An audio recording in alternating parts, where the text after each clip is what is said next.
महाकुंभ की पौराणिक कथा। राधे राधे श्रोताओं, कुंभ मेला भारतीय संस्कृति और अध्यात्म का सबसे बड़ा उत्सव है। यह केवल धार्मिक आयोजन नहीं, बल्कि एक ऐसा पर्व है जिसमें लाखों लोग अपनी आस्था और विश्वास के साथ भाग लेते हैं।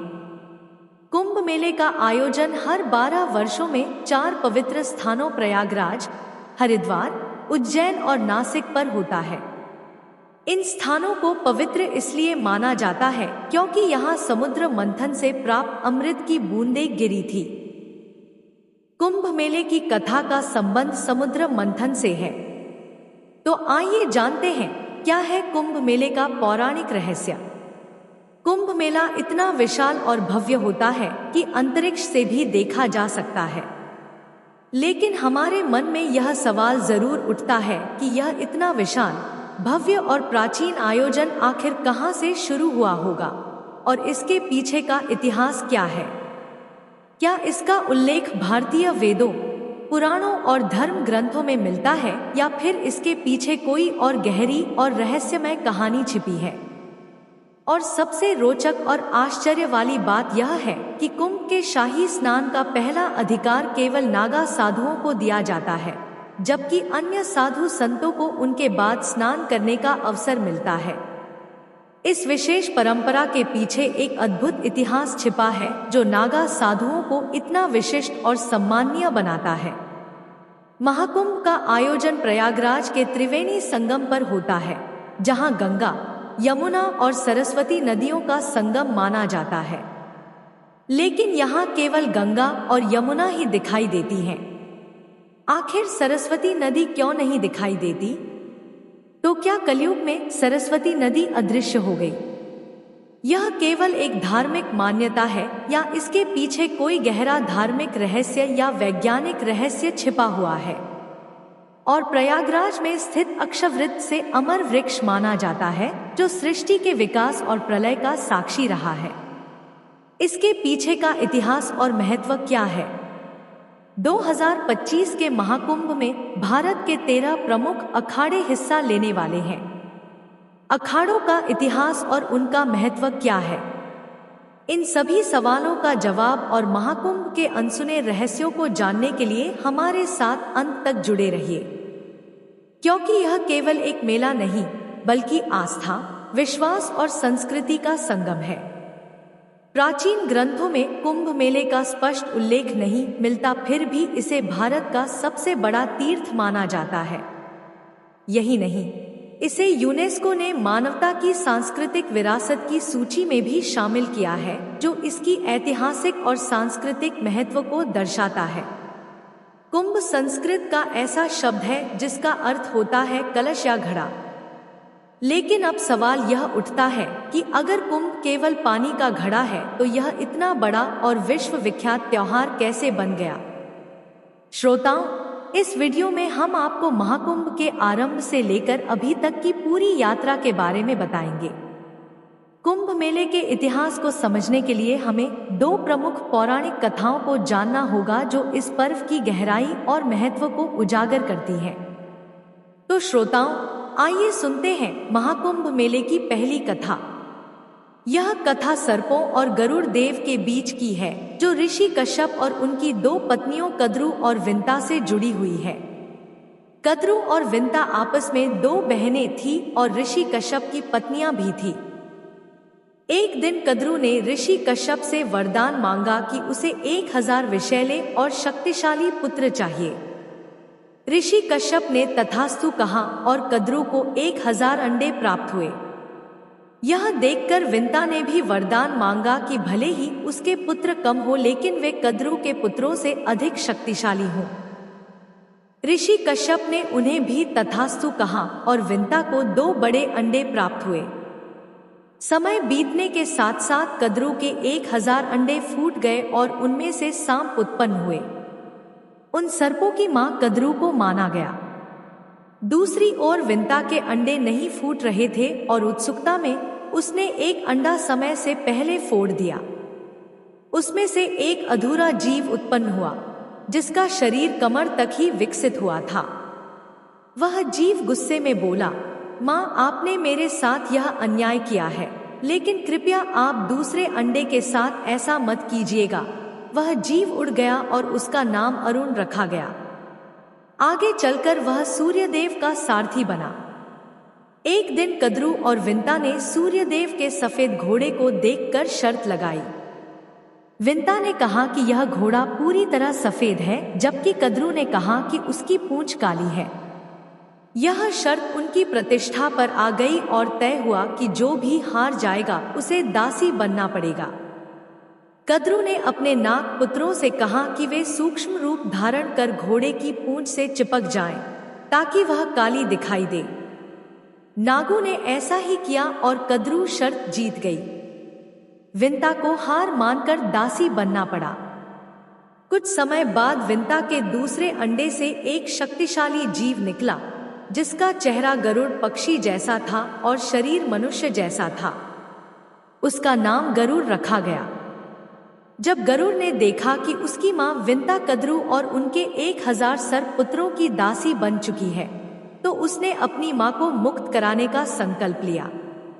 गरुड़ ने सर्पों से विंता को मुक्त कराने का उपाय पूछा, तो सर्पों ने कहा, अगर तुम वैकुंठ से अमृत कलश लाकर हमें दे दो तो हम तुम्हारी मां को मुक्त कर देंगे। गरुड़ ने यह शर्त मान ली। वैकुंठ धाम पहुंचकर गरुड़ ने अमृत कलश प्राप्त किया। देवताओं ने उन्हें रोकने की कोशिश की, लेकिन गरुड़ अपनी अद्वितीय शक्ति के बल पर सफल रहे। विष्णु जी ने गरुड़ को रोका और उनसे पूछा, तुम इस कलश को क्यों ले जा रहे हो जबकि इसे खुद ग्रहण नहीं कर रहे? गरुड़ ने अपनी मां को मुक्त कराने की व्यथा सुनाई। विष्णु जी ने गरुड़ से कहा, अगर मैं तुम्हें यह कलश ले जाने दूं, तो तुम हमेशा के लिए मेरे वाहन बनोगे। गरुड़ ने इस शर्त को स्वीकार कर लिया। गरुड़ ने अमृत कलश सर्पों के पास पहुंचाया, लेकिन विष्णु जी ने अपनी मायावी शक्ति से अमृत कलश को वहां से गायब कर दिया। गरुड़ ने अपनी मां को दास्ता से मुक्त कराया। इस यात्रा के दौरान गरुड़ पर इंद्र ने कई बार हमला किया, लेकिन वे असफल रहे। अमृत कलश से अमृत की कुछ बूंदें हरिद्वार, प्रयागराज, उज्जैन और नासिक पर गिरी। यही कारण है कि इन 4 पवित्र स्थलों पर कुंभ मेले का आयोजन होता है। महाकुंभ से जुड़ी सबसे लोकप्रिय दूसरी कथा है समुद्र मंथन की, जिसे देवताओं और असुरों के बीच हुआ एक महान प्रयास माना जाता है। 2 विष्णु पुराण के अनुसार एक बार दुर्वासा ऋषि ने एक दिव्य माला बनाई और इसे देवराज इंद्र को भेंट किया, लेकिन इंद्र अपने अहंकार में डूबे हुए थे और उन्होंने उस माला को अपने रावत हाथी के मस्तक पर रख दिया। रावत ने वह माला जमीन पर गिरा दी और अपने पैरों से कुचल डाला। महर्षि दुर्वासा ने इसे अपना अपमान समझा और क्रोधित होकर इंद्र को शाप दे दिया कि उनका वैभव नष्ट हो जाएगा और सभी देवता अपनी शक्तियों को खो देंगे। इस शाप के बाद देवता कमजोर हो गए और असुरों से पराजित हो गए। अपने वैभव और शक्तियों को पुनः प्राप्त करने के लिए ब्रह्मा जी ने देवताओं को सुझाव दिया कि वे असुरों के साथ मिलकर समुद्र मंथन करें। इस मंथन से अमृत निकलेगा, जिसे ग्रहण कर वे अमर हो जाएंगे। यह बात जब देवताओं ने असुरों के राजा बलि को बताई, तो वे भी समुद्र मंथन के लिए तैयार हो गए। वासुकी नाग की नीति बनाई गई और मंदराचल पर्वत की सहायता से सावन के महीने में ही समुद्र मंथन किया गया। अमृत का कुंभ यानी कलश मिलते ही असुरों और देवों में युद्ध हो गया। वामन पुराण के अनुसार आचार्य बृहस्पति ने इंद्र के पुत्र जयंत को संकेत दिया कि वह अमृत कुंभ लेकर भाग जाए। दैत्य अमृत कुंभ के लिए उसका पीछा 12 दिन तक करते रहे, जो कि 12 वर्षों के बराबर था, क्योंकि उस समय पृथ्वी का एक वर्ष देवताओं के एक दिन के बराबर था। युद्ध के समय अमृत कुंभ से त्रिलोक के 12 स्थानों पर अमृत की बूंदें गिरी। इनमें से 8 स्थान देवलोक में और 4 स्थान पृथ्वी लोक पर स्थित हैं: हरिद्वार, प्रयागराज, उज्जैन और नासिक। यही वह पवित्र स्थान है जहां अमृत की बूंदों के कारण कुंभ मेले का आयोजन शुरू हुआ। लेकिन कहानी का सबसे महत्वपूर्ण हिस्सा, जिसे जानना आपके लिए बेहद जरूरी है, अभी बाकी है। श्रीमद् भागवत पुराण के अनुसार कुंभ का जो विवरण है, उसके अनुसार सागर से समुद्र मंथन में 14 रत्न निकले थे, जिनमें सबसे पहले हलाहल या कालकूट विष निकला था। इस विष की ज्वाला इतनी तीव्र थी कि सभी देवता और दानव इससे जलने लगे थे। तब भगवान शिव ने देवता, दानव और समस्त सृष्टि की रक्षा के लिए विष को खुद पी लिया था। विष की तीव्र जलन के कारण शिवजी का कंठ नीला पड़ गया था, इसलिए शिवजी का एक नाम नीलकंठ पड़ गया। विष की ज्वाला को कम करने के लिए सभी देवताओं और दानवों ने शिवजी को शीतल जल चढ़ाया। इसके बाद उनके शरीर का ताप और जलन कम हुआ। यही कारण है कि सावन में शिवजी का जलाभिषेक किया जाता है। ऐसा कहा जाता है कि जब शिवजी ने समुद्र मंथन से निकले हलाहल विष को ग्रहण किया, तो उसकी कुछ बूंदें धरती पर गिर गईं। जिन घास की पत्तियों पर यह बूंदें गिरी, उन्हें सांप ने चाट लिया, जिससे सांप की जीभ बीच से कट गई। वहीं कुछ विष की बूंदों को बिच्छू और अन्य विषैले जीवों ने भी ग्रहण कर लिया। इसी कारण ये जीव जहरीले हो गए। इसके बाद कामधेनु गाय, उच्चैःश्रवा घोड़ा, रावत हाथी, कौस्तुभ मणि, कल्प वृक्ष, अप्सरा रंभा, माता लक्ष्मी, वारुणी, चंद्रमा, पांचजन्य शंख, पारिजात वृक्ष, शारंग धनुष, अमृत कलश अर्थात अमृत कुंभ निकला, जिसे विश्व मोहिनी बनकर भगवान विष्णु ने देवताओं को पिला दिया। इसकी बूंदें हरिद्वार की गंगा नदी, प्रयागराज के त्रिवेणी संगम, गंगा, यमुना और सरस्वती, उज्जैन की क्षिप्रा नदी और नासिक की गोदावरी नदी में गिरी। जहां अमृत की बूंदें गिरी, वहां कुंभ मेले का आयोजन शुरू हुआ। प्रयागराज में जहां महाकुंभ का आयोजन होता है, वहां गंगा और यमुना का संगम तो साफ देखा जा सकता है, लेकिन सरस्वती नदी दिखाई नहीं देती। फिर भी इसे त्रिवेणी संगम कहा जाता है।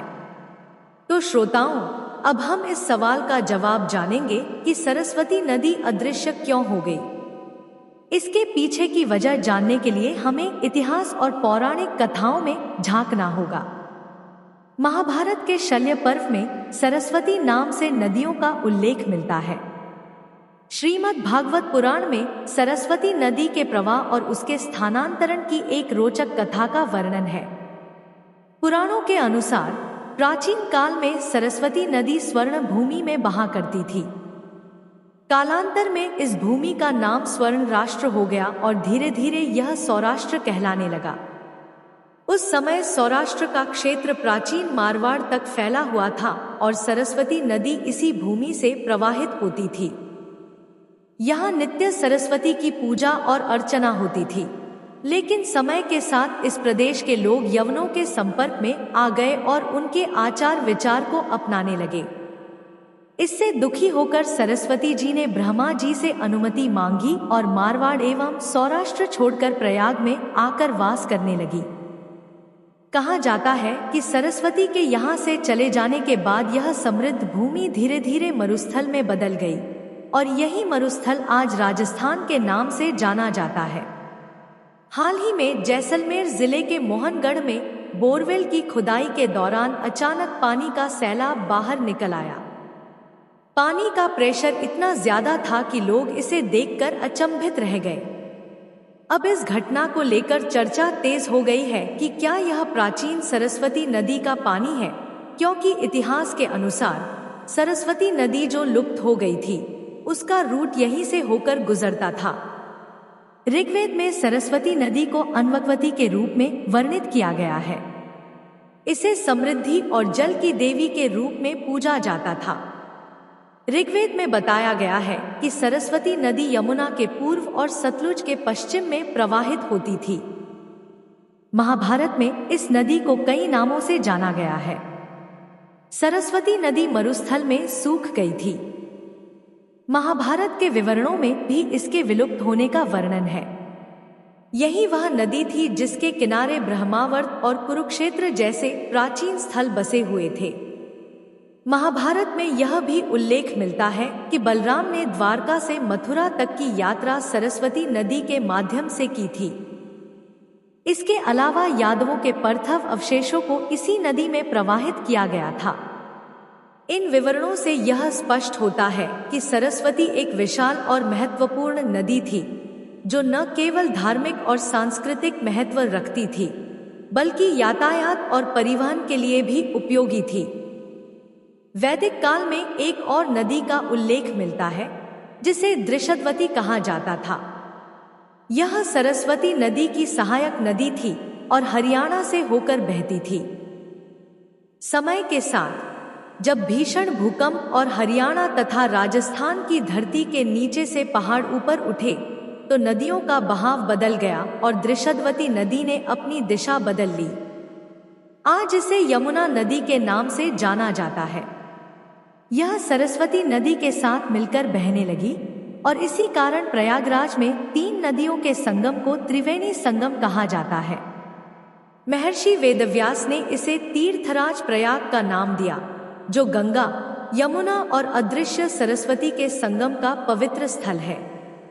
यह स्थान न केवल धार्मिक बल्कि ऐतिहासिक और सांस्कृतिक दृष्टि से भी अद्वितीय है।